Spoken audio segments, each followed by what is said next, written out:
Dans ce tableau de rémunération, on trouve les revenus que vous pouvez avoir avec DHS. Ce sont des revenus croissants. Se débute avec des petites sommes. C'est normal pour un débutant, mais par la suite, ils deviennent extraordinaires qui peuvent changer votre vie. Alors, vous commencez par les premiers grades, au début avec une petite formation, jusqu'à vous atteindre la grade de directeur exécutif. C'est-à-dire, vous allez avoir finalement atteindre le niveau de formation requis pour vous former et encadrer toute une équipe. Et dans la deuxième partie du plan, commence le voyage vers la liberté financière pour un directeur exécutif avec des étoiles, jusqu'à vous arriver au club d'ambassadeurs. Et vous pouvez constater les sommes formidables indiquées ici. Maintenant, on revient aux différents grades pour expliquer comment on peut les atteindre et que je dois faire pour passer d'un niveau à un autre. Alors c'est simple, il suffit de remplir les exigences pour chaque grade pour l'atteindre.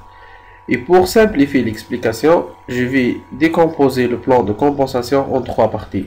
1.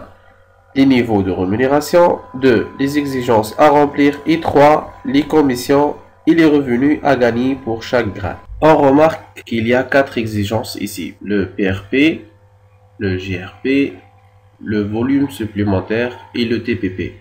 Alors pour continuer l'analyse de ce tableau, on doit l'expliquer un par un. Pour ça, on utilise ce petit schéma. Je commence par le PRP. C'est l'agrégation de partenaires personnellement référés. Ce sont les partenaires que vous avez référés dans votre groupe avec votre lien de parrainage personnel. Dans cet exemple, on a 5 PRP. Ensuite, le GRP, cela veut dire le groupe de partenaires référés. C'est la somme de tous les partenaires dans votre groupe. Dans l'exemple ici, on a 14 GRP. Et enfin, le volume supplémentaire ou le slide volume, que je l'explique personnellement par cette phrase. C'est votre GRP moins le GRP de partenaire le plus développé. Cela veut dire on soustraire votre GRP de GRP de partenaire qui a le groupe le plus développé. Dans notre exemple ici, on a 14, c'est votre GRP, moins 4 de ce partenaire, de premier partenaire qui a le groupe le plus développé, égal à 10 volumes supplémentaires. La question qui se pose ici, à quoi ça sert le volume supplémentaire? Et bien tout simplement, le politique de DHS se base sur l'esprit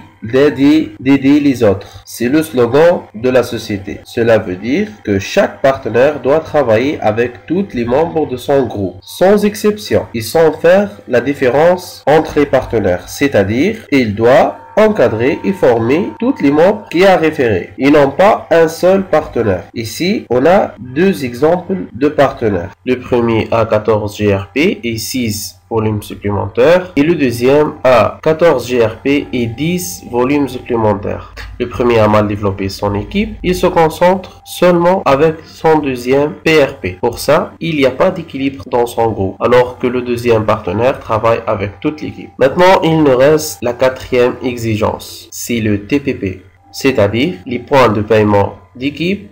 En effet, c'est un compteur qui se déclenche le premier jour d'un partenaire AIC, qui nous présente l'accumul des points de paiement GPS et chaque trial partner peut constater que son TPP augmente chaque jour, même chaque heure et même chaque minute. Ce sont les points de paiement acquis suite au nombre de trial partners qui ont pris la décision d'activer son compte et de devenir partenaire. Ces exemples ici écrits en bleu, ce sont des membres actifs qui ont commencé leur travail et chaque partenaire AIC remarque qu'il y a chaque jour de nouveaux partenaires qui ont prendre la décision avant lui et avant que les 30 jours s'achèvent pour ne pas perdre sa position dans l'équipe et les points TPP qui a accumulé bien sûr. Et pour voir l'impact de TPP, on revient au plan de compensation pour prendre un exemple. On commence par un partenaire actif, c'est-à-dire avec 0 PRP et 1000 TPP. Vous remarquez ici qu'il a commencé à gérer des revenus, mais on n'est pas là pour gérer ces petites sommes. On va travailler avec une stratégie pour développer notre équipe et augmenter nos commissions. Exemple de stratégie d'un seul partenaire par mois. Cela veut dire un grade par mois. Si vous remarquez, le PRP nécessaire pour chaque niveau augmente par 1. Et pour le GRP, c'est le même principe qui sera appliqué par tous les partenaires de votre groupe. Un par mois, cela veut dire que vous commencez par un partenaire, le mois prochain donne 1 plus 1 fois 2 égale à 4. Ensuite, 4 fois 2, ça fait 8. Ainsi de suite, 16, 32, 64, 128. Et dans 8 mois, vous dépassez même le JRP nécessaire pour devenir un directeur exécutif. On suppose que vous faites un retard et que vous n'arriverez pas de devenir un directeur exécutif dans un an. Dans ce point, je vous propose de comparer votre capital et investissement initial avec les revenus que vous pouvez cumuler dans les autres grades chaque mois. Pour résumer, ce plan est motivant avec des valeurs croissantes et sans limite. Et pour le reste de détails, vous pouvez consulter le lien dans la description de vidéo sur YouTube qui va vous diriger directement sur le plan avec les mises à jour pour continuer votre analyse de plan. Remarque, les valeurs indiquées dans le plan ne sont pas fixes. Il peut arriver des mises à jour et des augmentations de commissions. Exemple, dans cette image, le plan enregistré depuis décembre 2014 indique que le revenu d'un directeur exécutif égale à $700. Alors, aujourd'hui, la date d'enregistrement de cette vidéo, la commission d'un directeur exécutif devenir $800.